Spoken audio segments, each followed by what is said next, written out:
Subscribe करें और bell दबाएं ताकि कोई खबर रह न जाए।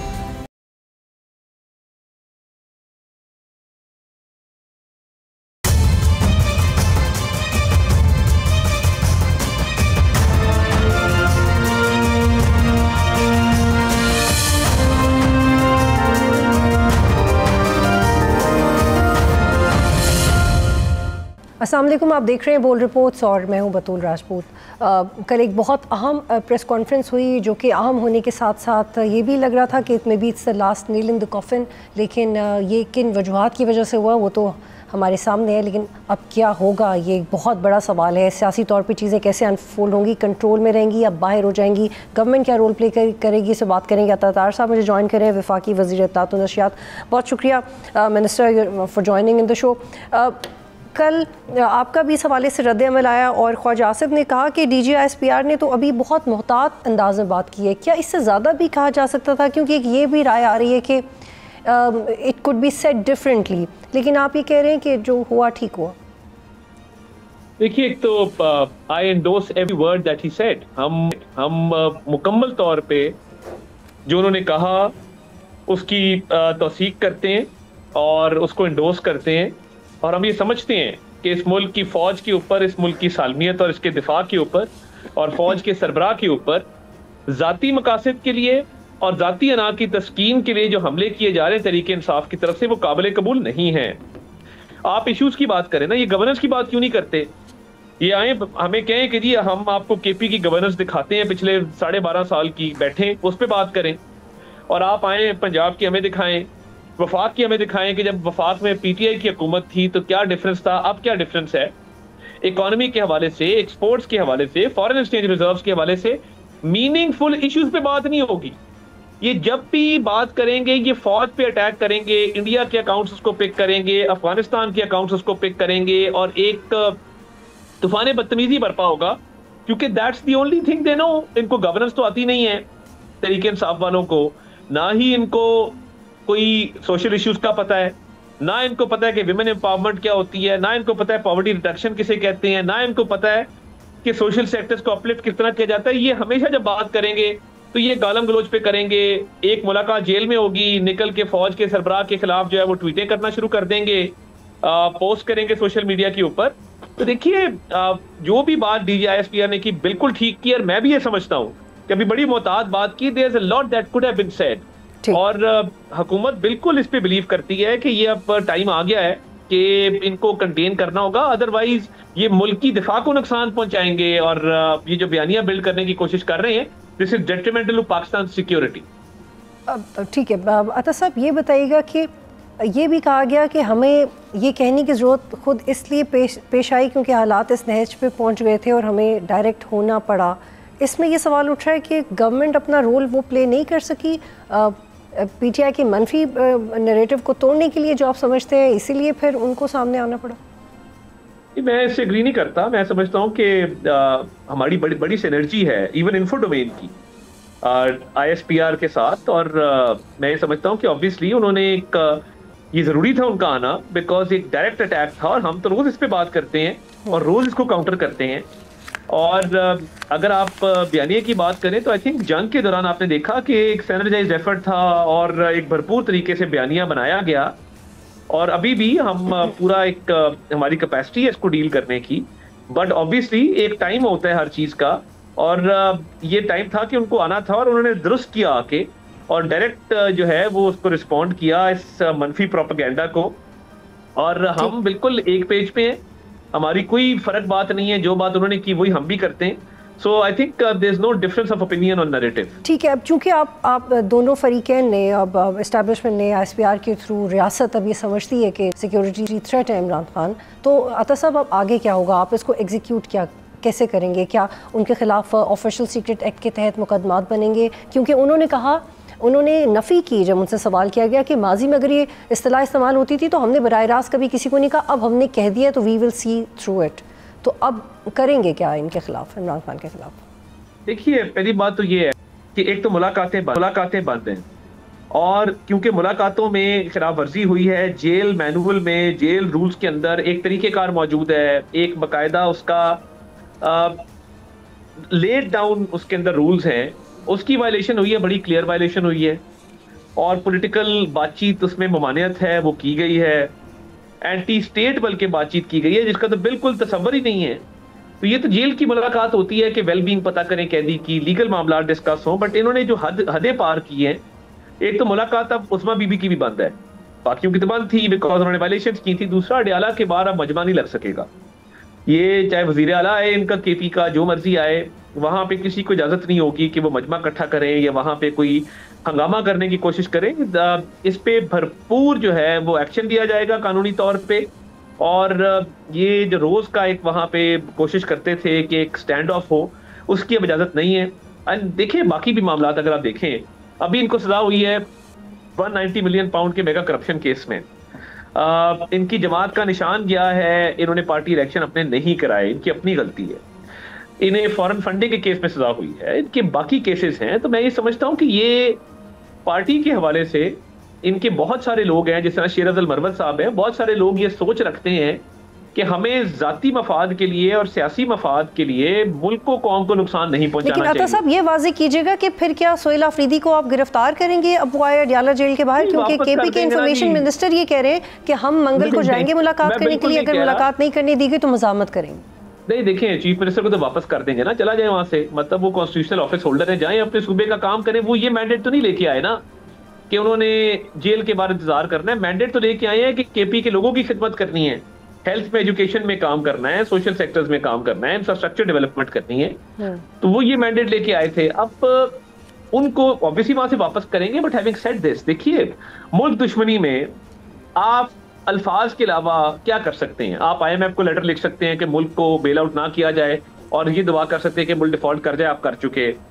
आप फौज की इंस्टॉलेशन पे हमला कर सकते हैं, शोदा की यादगारों को मस्मार कर सकते हैं, वो आप कर चुके। इससे आगे क्या करेंगे? तो देखिए ये बड़ी क्लैरिटी है कि अता साहब मैं अपना सवाल दोहरा रही हूँ, ये वाजे करें क्या ऑफिशियल सीक्रेट एक्ट के तहत मुकदमात बनेंगे इमरान खान के खिलाफ? देखिए वो मुकदमा तो ऑलरेडी चल रहे हैं FIA के, और उसमें काफी वो पेशरफ भी हुई है। तो मैं ये समझता हूँ कि वो अपनी जगह मौजूद है मुकदमात। लेकिन नेशनल थ्रेट उसमें यही चीजें हैं, उसमें सारी यही चीजें हैं। दूसरी बात ये है कि उनकी पार्टी के लोग अब ये काम नहीं करना चाहते। वो कहते हैं हमारी मजबूरी है, हमें ये मजबूर करता है इस चीज के ऊपर। तो हमारी तो ये मंशा नहीं है कि हम सियासी पॉइंट स्कोरिंग के लिए, मुल्क के सालमियत के लिए, या मुल्क के दिफा करने वाले इदारे को जो है वो हम इस तरह क्रिटिसाइज करें और उसके हवाले से एक प्रोपेगेंडा करें। तो they are not with this narrative. इनके बहुत सारे लोग हमें प्राइवेटली ये बात करते हैं, और आप देखिएगा कि ये टाइम आएगा कि ये लोग अलग खड़े हो जाएंगे और कहेंगे कि हम इस बयानिए के साथ नहीं है। कि क्या आप बताना चाहेंगे कि आपकी क्या हो रही है PTI में? हमारी असेंबली में बहुत सारे लोगों से बात होती है, मुनासिब नहीं होगा अगर किसी ने इन कॉन्फिडेंस बात की है तो उनका मैं नाम टीवी पे लूँ। ठीक, ये बताइएगा कि क्या मिलिट्री तहवील में इमरान खान को दिया जा सकता है, क्योंकि उनकी फैमिली 12 इस खदशे का इजहार कर चुके हैं? ये अभी तो ऐसी कोई चीज मेरे नॉलेज में नहीं है, ना ही इसका कोई मुझे इम्कान अभी फिलहाल नजर आता है। और उनकी फैमिली हर चीज में मिलिट्री को ले आती है ना, इनको फोबिया है। ये चाहती है कि कोई भी मामला खराब हो तो ये उसमें फौज को ब्लेम करें। भाई केपी के अपने सूबे पे तवज्जो दें। केपी में जो लॉ एंड ऑर्डर के इशूज हैं, दहशतगर्दी है, गवर्नेंस की लूप होल्स हैं, उधर भी कोई तवज्जो दें। उस पर कभी बात नहीं करेंगे, हमेशा बात करेंगे तो हर चीज में ये फौज को धकेलना चाहते हैं। तो जब इनको कुछ नहीं मिलता तो बस ये फौज के खिलाफ बयानी है, और इनका और कोई प्रॉब्लम नहीं है। अच्छा अता साहब ये बताइएगा कि अगर PTI पे पाबंदी की ऑप्शन आपके सामने आए तो आपका बतौर सियासतदान क्या इस पर रद्द अमल होगा? देखिए मैं हर उस इंतहा पसंद, इंतशार पसंद और दहशतगर्दों के हामी के खिलाफ हूं कि जिनके लोग एहसान की ट्विटर स्पेस करवाएं, जो ओसामा बिन लादेन को शहीद कह के तालिबान को अपना दोस्त समझें, जो लोग कहें कि औरत घर से बाहर निकली थी तो उसका इस वजह से रेप हुआ था, मैन आर नॉट रोबोट्स। ये एक सोच है, ये जो मैं आपको सारा बता रहा हूँ ना, दहशतगर्दी, एक्सट्रीमिज्म, ये एक बेंट ऑफ माइंड है। और जो लोग जत्थों को लेकर सरकारी इंस्टॉलेशंस को डिस्ट्रॉय करें, जो कैप्टन कर्नल शेर खान जैसे शहीद के मुजस्मे को मस्मार करें, उसकी बेहुरमती करें, इन पे तो बहुत पहले पाबंदी लग जानी चाहिए थी। मेरी तो बिल्कुल राय इस पे क्लियर है। As a political worker, as a political activist, हमने भी पॉलिटिकल एक्टिविज्म किया है। 1 साल हमने सड़कों पे गुजारा ड्यूरिंग द लॉयर्स मूवमेंट। हमने तो कभी इस तरह की बातें नहीं की, ना कानून को अपने हाथ में लिया। ये तो चाहते हैं कि ये पूरा मुल्क तबाह हो जाए और इनकी सियासत चमकती रहे। इसलिए इन्होंने क्या हमको ये गुलाम है का बयानिया अपनाया था, अब वहां पे कांग्रेसमैन से लेटर लिखवा रहे हैं। तो देखिए इनका कोई दीन ईमान नहीं है, ये हर चीज पे जो इनको सूट करता है, जब सूट करता है उस पे ये शुरू हो जाते हैं। तो मेरी एक जाती राय ये जरूर है कि ये तो काम बिल्कुल होना चाहिए, और इनकी जो हरकत सकनात हैं और जो इनका माजी है, जैसे मैंने आपको कहा IMF को लेटर लिखना और 9 मई को जो हमारी डिफेंस इंस्टॉलेशन है उन पर हमलावर हो जाना, इससे आगे क्या कर लेंगे इस मुल्क के अंदर? तो साहब फिर काबीना में ये मामला आप टेकअप करेंगे, आप प्रपोज करेंगे? कानूनी, देखें मेरी ख्वाहिश एक अपनी जगह पे, ये कानूनी मामला है और इस पे एक बातचीत होनी चाहिए। जब भी होगी तो ये कानून की नजर में इसको देखा जाएगा और उसके फिर शवाहिद इकट्ठे किए जाएंगे और उसका एक केस बिल्ड किया जाएगा। Let's see how things unfold. ठीक है। अता साहब, ये भी खबर आई है कि सीनियर रहनुमा शाह महमूद कुरैशी, उमर अयूब, शबली फराज भी इनमें शामिल है, इनके बैरून मुल्क जाने में पाबंदी लगा दी गई है। इसको कल वाली प्रेस कॉन्फ्रेंस का फॉलो अप समझा जाए? देखिए मैं ये समझता हूँ कि ये जो मुकदमात में मतरूब है वो पहले चेक करा लिया करें ना जाने से पहले। अगर वो उन पे मुकदमात हैं तो ये जान के फिर एयरपोर्ट जाते हैं और वहाँ पे फिर कहते हैं कि जी हमारा नाम नो फ्लाई लिस्ट के अंदर है, तो ऑब्वियसली कोई ना कोई केस पेंडिंग होगा, इसकी हम तफसीलात चेक करवा लेते हैं। बट इनके बहुत सारे लोग जिन पे 9 मई के केसेस हैं, जिन पे बाकी केसेस हैं, पब्लिक ऑर्डर को डिसरप्ट करने के केसेस हैं, तो वो ऑब्वियसली जब आपके पास केस हो तो आप बाहर तो नहीं जा सकते। लेकिन शाह महमूद कुरैशी के हवाले से तो मामला सॉर्टेड नहीं है अता साहब, ये थोड़ा वाज़ेह कीजिएगा। देखिए शाह महमूद कुरैशी साहब के भी मामला तो चल रहे हैं, केसेस उनके चल रहे हैं और वो ऑब्वियसली इज इम्प्रिजन्ड, तो let's see how things unfold. But मैं कोई ऐसी चीज से प्रीवी नहीं हूं कि उनके मामला को रिजॉल्व हो गए हैं या उनका कोई लीगल केस में उनको कोई ऐसे शवाहिद सामने आ गए हैं कि वो बरी हो गए हैं या उनको कोई बेल मिल गई है, ऐसी चीज मेरे नोटिस में नहीं है। अता साहब, कल हमारी कुछ और उन लोगों से बात हुई जो कि रिसेंटली बहुत कोशिश करते रहे कि वो गवर्नमेंट के साथ एंगेज करें। उनकी शाह महमूद कुरैशी से हॉस्पिटल में भी मुलाकात हुई, तो जब हमने फॉलो अप के लिए उनसे पूछा कि अब आप क्या करेंगे, तो उन्होंने कहा हम अपनी कोशिशें जारी रखेंगे। तो अगर PTI के वो लोग तो आपसे बात कर ही रहे हैं, लेकिन जो एक्स PTI के कॉलीग्स मामला ठीक करने की कोशिश करें, अगर वो आपसे रब्ता करें तो आपका क्या रद्द अमल होगा? देखिए उस पर फवाद चौधरी साहब ने एक इनिशिएटिव लिया और हमने उसको वेलकम किया, बट अब लेटेस्ट ये है कि जब तक तहरीक इंसाफ वाले अपने आप को डिसएसोसिएट नहीं करते इमरान खान के इस बयानिए के से जो चल रहा है फौज के खिलाफ और फौज के सरबराह के खिलाफ और मुल्की सालमियत के खिलाफ, और उस पर शर्मिंदगी का इजहार नहीं करते, माजरत नहीं करते और टोटली डिसएसोसिएट नहीं करते, तब तक इनसे कोई बातचीत नहीं है। अगर असेंबली में भी करनी है तो वो इस कॉन्टेक्स्ट में होगी कि आप माफी मांगेंगे अपने पानी के जो स्टेटमेंट्स हैं जो वो दे रहे हैं फौज के खिलाफ, फौज के सरबराह के खिलाफ, और आप कहेंगे जी हम इसमें बिलीव ही नहीं करते, हमारा तो ये बयानिया है ही नहीं, फिर बात हो सकती है। Otherwise they have missed that pass. यानी कि माइनस इमरान PTI एक्सेप्टेबल?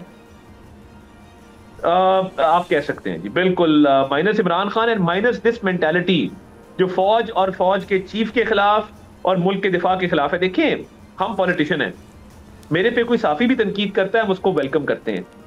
आप मेरे पे तनकीद करें, मेरी पॉलिटिकल लीडरशिप पे तनकीद करें, मेरी पॉलिटिकल पार्टी पे तनकीद करें, मेरी गवर्नमेंट की पॉलिसीज पे तनकीद करें, रोज लोग करते हैं। मैं रोज लड़ रहा तो शहबाज राना से कि आपने आज ये इकोनॉमी के हवाले से खबर दे दी, इसमें आपने फलां चीज नहीं लिखी, हम रोज करते हैं। देखिए एक जमाना था ये शहबाज गिल जैसे लोग, शिराद अकबर जैसे लोग सहाफियों को ट्विटर पे गालियां देते थे, शादियों में उनके पीछे जाके उनको मारते थे। देखिए हम तो ये कह रहे हैं कि ड्रॉ सम बाउंड्रीज, आप हमारे पे करें, most welcome and we will welcome that, but फौज, दिफा, मुल्क, पाकिस्तान नॉट एक्सेप्टेबल। इस पे आप कोई तनकीद करेंगे तो हम आपको जो है वो आड़े हाथों लेंगे। ठीक है अता साहब, हमारी कुछ PTI के लोगों से भी मुलाकात हुई, जैसे आप कह रहे हैं कि आप तक भी लोग आए, उन्होंने कहा we want to get rid of this hardcore approach और हम चाहते हैं कि दरमियानी बात हो, तो डेफिनेटली हम तक भी ये चीज़ें आई।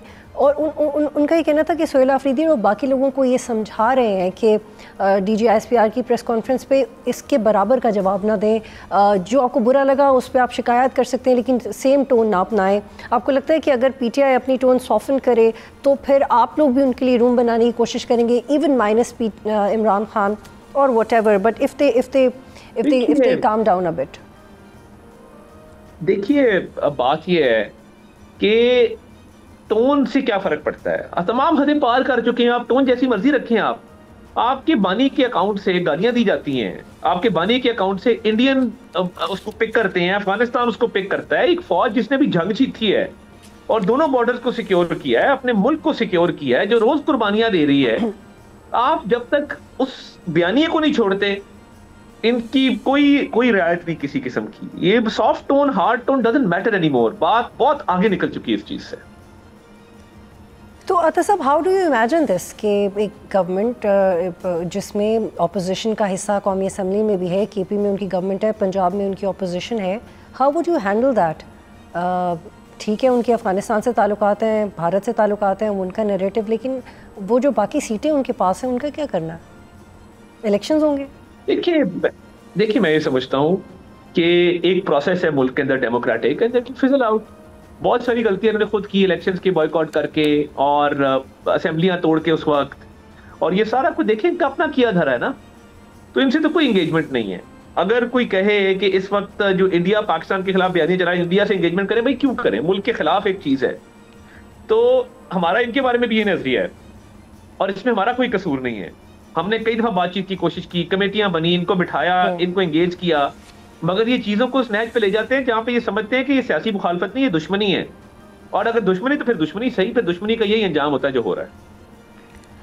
अता साहब, एक ये भी सजेशन आई कि एक नेशनल डायलॉग की ज़रूरत है। मुस्तफ़ा नवाज़ खोखर ने भी कहा, और इज़ वेरी सेम पॉलिटिशियन, बड़े हम्बल हैं, उन्होंने कहा कि कौमी मकालमे की ज़रूरत है और ये करना चाहिए इस वक्त। देखिए, कौमी मकालमा जो है वो तमाम उन लोगों से होगा जो पाकिस्तान और पाकिस्तान की फौज और पाकिस्तान की सालमियत और पाकिस्तान के दिफा के हक में है।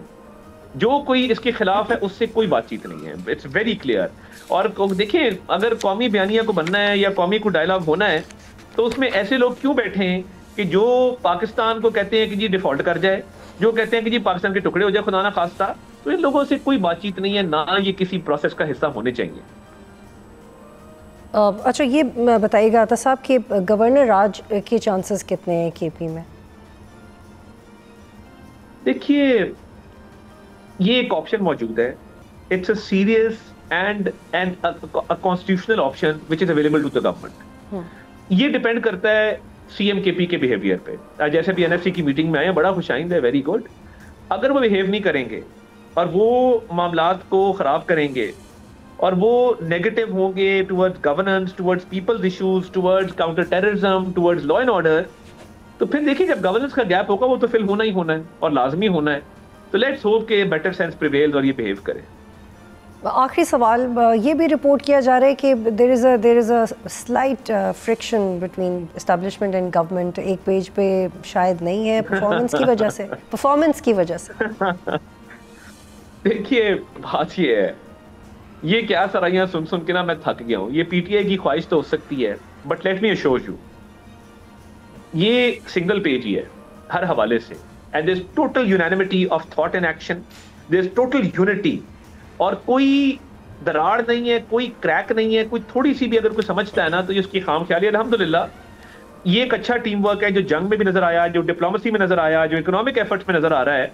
और देखिए, जो इकोनॉमी को टर्न अराउंड किया है, जो बाहर के लोग तनकीद करते हैं कि वज़ीर-ए-आज़म बाहर बहुत जाते हैं, भाई लोग कोई बुला रहा तो बाहर जा रहे हैं ना। और एक दफा किसी ने कहा कि जी ये देखें जी इतने दौरे हो रहे हैं, तो मैं तो कहता हूं कि भाई ये इंटरनेशनल एंगेजमेंट है, लोग पाकिस्तान को बुला रहे हैं, इज्जत दे रहे हैं, ये आपकी इज्जत है।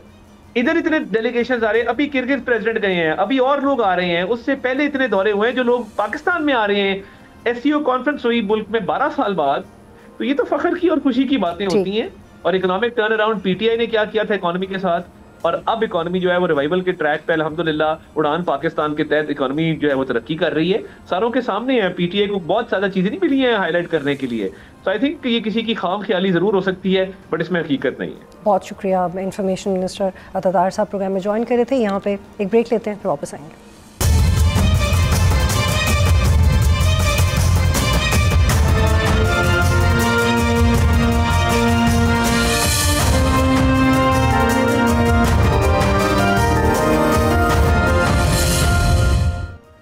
प्रोग्राम में खुश आमदीद, और मुझे ज्वाइन कर रहे हैं शर्जील इनाम मेमन साहब, senior minister Sindh provincial minister for information और सीनियर पॉलिटिशियन हैं, और बहुत ब्रिलियंटली पॉलिटिक्स भी कर रहे हैं दहाइयों से। बहुत शुक्रिया शर्जील साहब, आप प्रोग्राम में ज्वाइन कर रहे हैं। कल आपने DGISPR की प्रेस कॉन्फ्रेंस सुनी, जैसे PTI ने सोशल मीडिया पर एक रद्द-ए-अमल दिया, जिस तरह के ट्रेंड्स चलाए जा रहे हैं, इससे लग रहा है कि मामलात अब सॉर्ट आउट नहीं होंगे, और उन्हें ये कहना पड़ा कि ये प्रेगमेटिज़म है, DGISPR ने कहा, जिसका हमें मुज़ाहरा करना पड़ा। तो अगर ये प्रेगमेटिज़म ISPR को रिफ्लेक्ट करना पड़ा है, तो गवर्नमेंट क्या कर रही है और इससे पहले कर रही थी?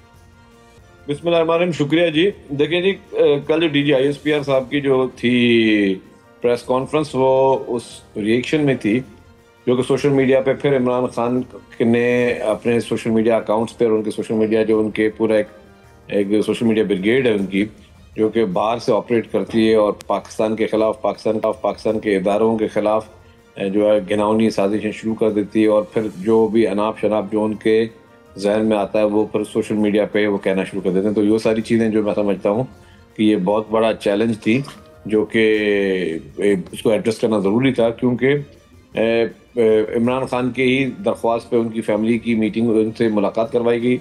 मुलाकात जैसे होती है और फौरी तौर पे आप देखते हैं कि फिर जो है सोशल मीडिया अकाउंट्स उनके एक्टिव हो जाते हैं और फिर इमरान खान के अपनी फैमिली के मेंबर्स जो है उनके ब्लड रिलेशन, वो जाके भारतीय मीडिया में जाकर वो पाकिस्तान के ख़िलाफ़ जो है वो घिनौनी बातें करना शुरू कर देते हैं। ठीक, और लेकिन इसके बरक्स एक पॉइंट ऑफ व्यू है आपके अपने कॉलीग्स का। कमर जमा कायरा ने कहा कि ट्वीट तो नामुनासिब थी इमरान खान का, लेकिन इसका जवाब अगर इस तरह ना दिया जाता तो मुनासिब होता, इदारों को भी का मुजाहरा करना चाहिए बाकी सबके साथ। तो ये भी आपके कॉलीग कह रहे हैं। देखिए, मैं अपनी दो बातें वाज़ेह कर लूँ।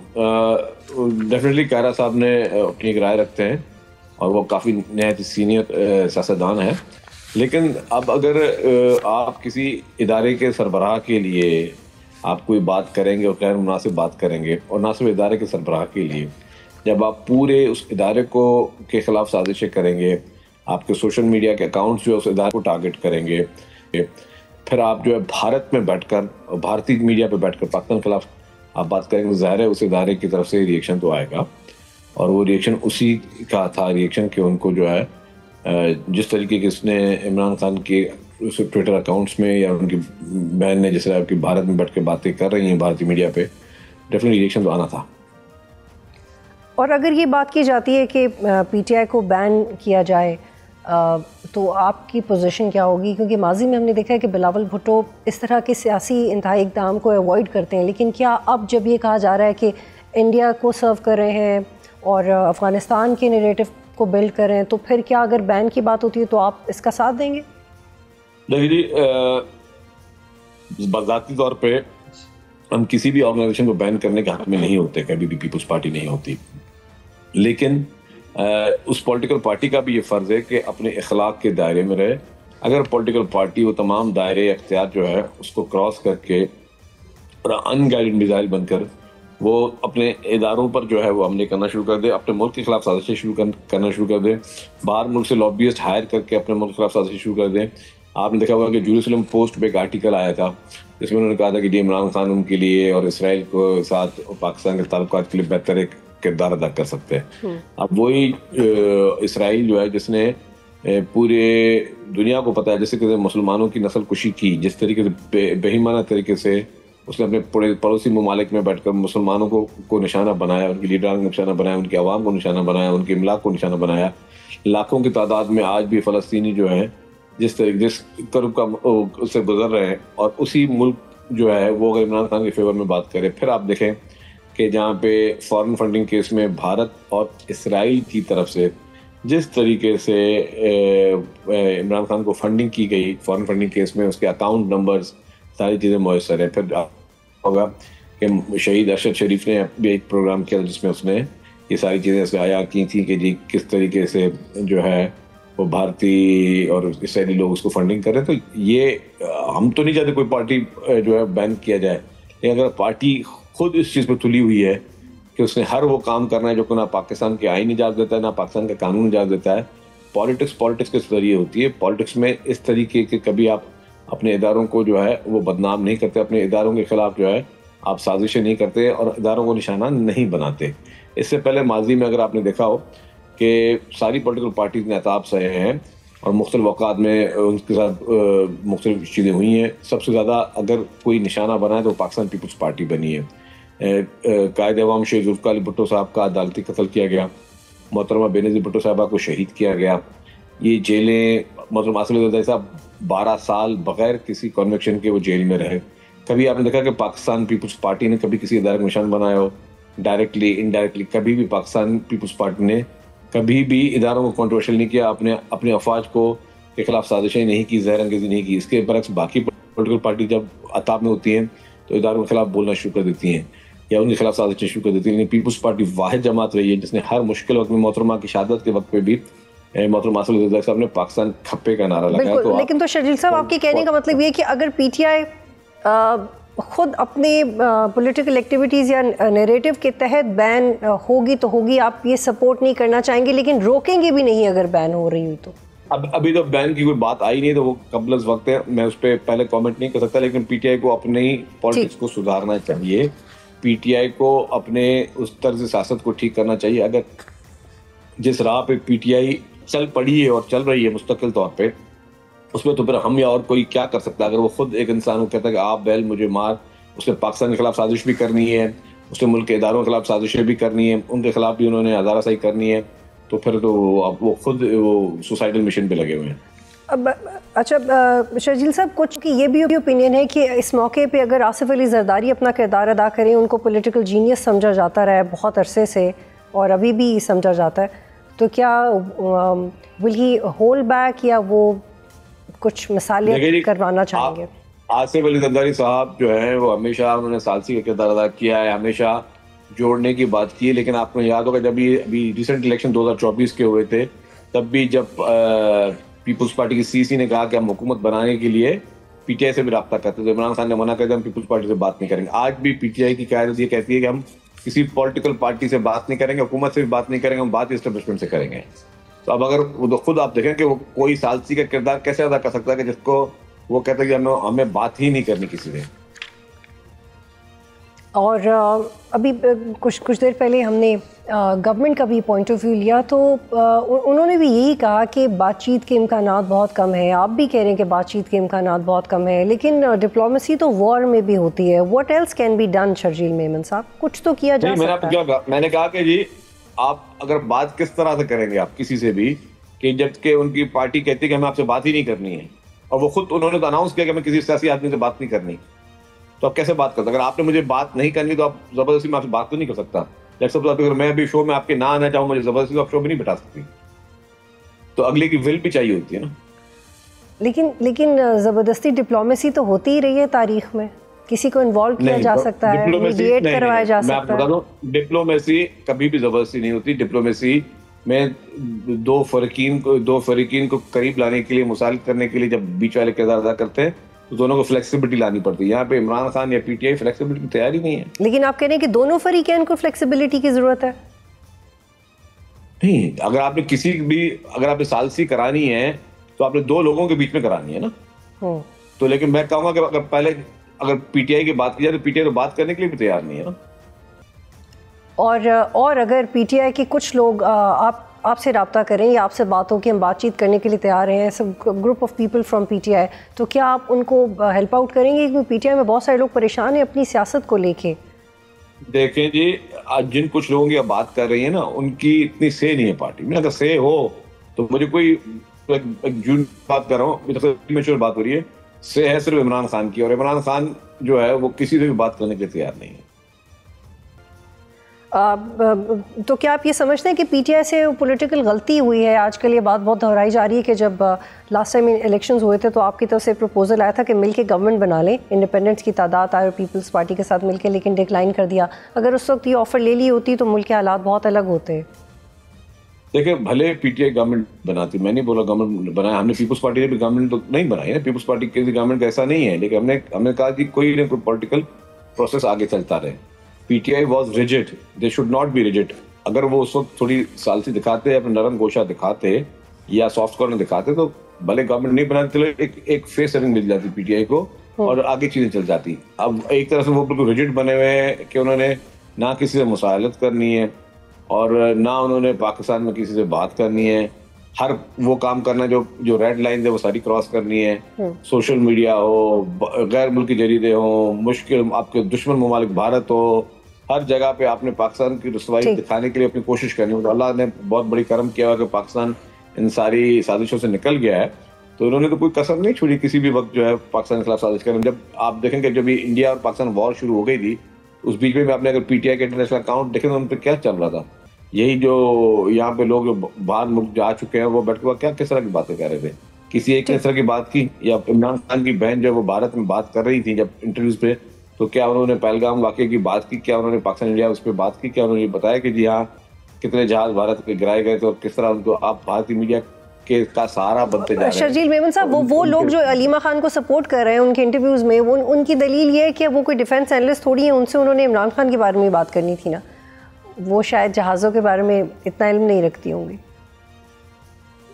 देखिए जी, आप जब अपने दुश्मन से बात करते हो ना तो आप फिर अपनी पिच पे बात करते हो ना। एक तो दुश्मन को पता क्यों होना चाहिए कि दुश्मन की इतनी औकात नहीं होनी चाहिए आपके बीच में आए। मैं आपको एक छोटी मिसाल देता हूँ, ये बहुत इंपॉर्टेंट मिसाल है, गौर से सुनिएगा। जब इमरान खान प्राइम मिनिस्टर थे और पीपुल्स पार्टी ऑपोजिशन में थी, पीपुल्स पार्टी के खिलाफ एक्शन भी चल रहा था, चेयरमैन बिलावल भुट्टो ज़रदारी साहब एक बाहर मुल्क में गए, उनसे सवाल पूछा गया इमरान खान के बारे में। उस वक्त चेयरमैन बिलावल भुट्टो ज़रदारी ने कहा कि मैं I don't want to talk anything about my prime minister, he is my prime minister, whatever I have the differences I will settle in my country, I don't want to talk about that in other country. तो ये होती है political maturity. Chairman Bilawal Bhutto Zardari साहब की as देख लें और बाकी लोगों की एज देख लें, आप देखें कि उस नौजवान होने के बावजूद, गर्म खून होने के बावजूद, जिस तरीके से उन्होंने पॉलिटिकल मैच्योरिटी का इंटरनेशनली मुजाहरा किया, इन लोगों को अकल क्यों नहीं आती? ये लोग कौन सा मौका छोड़ते हैं कि पूरी दुनिया में पाकिस्तान को बैठ के एम्बेस करने की कोशिश करें? फेयर इनफ शर्जील मेमन साहब, एंड इट्स क्वाइट इंप्रेसिव कि आपने इस मौके पे याद दहानी करवाई। डेफिनेटली वो बिलावल ने बहुत ज़्यादा ब्रिलियंटली उसको हैंडल किया था। आखिरी सवाल आपसे ये कि कुछ दिन पहले एनएफसी का इजलास हुआ, सूबों के अखराजात की तफसील मांगी गई, लेकिन आपके सीएम ने कहा कि नहीं दे सकते। फ़िलहाल सूबों के फंड्स में कटौती की बात तो नहीं हुई, लेकिन अगर ऐसा होता है तो सिंध गवर्नमेंट कैसे रिएक्ट करेगी? क्योंकि जब लास्ट बजट आया था तो PSDP की मद में अच्छा खासा हिस्सा आपको मिला था और उस पर तनकीद इसलिए हुई थी कि ये PMLN ने अपने इत्तेहादियों को खुश करने के लिए किया है। क्या इसी वजह से नई मुराद अली शाह साहब रिलक्टेंट हैं और तफसील शेयर नहीं कर रहे? देखिए, वो जो एनएफसी के फोरम्स हैं वहाँ पे बातचीत हो रही है और फोरम से जो चीज़ ऑफिशियली रिलीज होगी मैं सिर्फ वही चीज़ रिलीज कर सकता हूँ। जब तक वो ऑफिशियली कोई चीज़ नहीं बताते, सिंध का जो मौक़िफ़ है बिल्कुल क्लियर है और वो चीफ मिनिस्टर हमेशा सिंध के मौक़िफ़ को हर जगह पे बहुत फोर्सफुली और मेरिट पे रखते हैं। बहुत शुक्रिया शर्जील इनाम मेमन साहब प्रोग्राम में ज्वाइन कर रहे थे। आज तक के लिए इतना ही। प्रोग्राम देखने का शुक्रिया। अल्लाह हाफ़िज़।